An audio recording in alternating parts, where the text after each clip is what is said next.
Hello and welcome back to my channel. In today's video I'm going to show you how to fix a leaking tap. Now you can see this is the tap in my kitchen. Even when you turn the tap fully off it still drips, and the same with the hot tap.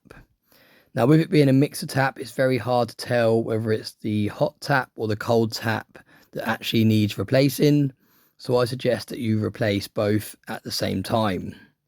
Now if we take a look underneath the sink and you can identify the water inlet pipes, follow them down and you'll be able to see where you have the screw to isolate the water.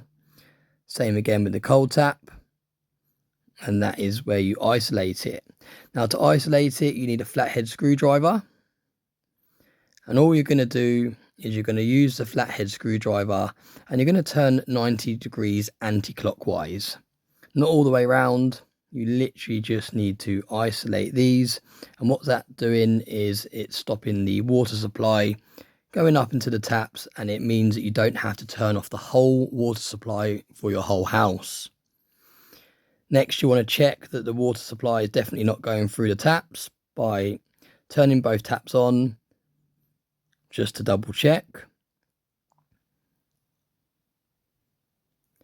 The next stage is underneath these taps there's a small screw, and how you undo that screw is by using an Allen key. A little bit fiddly, especially if it's an older tap. It will have some lime scale. But once you loosen that, you want to be very careful not to lose the screw. As you'll see in a minute, the screw is very small. You don't have to take it all the way out, but on this one it did come all the way out, but just be careful not to lose it. As you can see there, very small. So put that to one side because you're going to need that again later. Pop off the tap. Next you want to grab yourself a spanner and you want to undo this part here. This is the valve and this is the cause of the leak. Fairly easy to undo. Once you've undone it, you want to take this to your hardware store.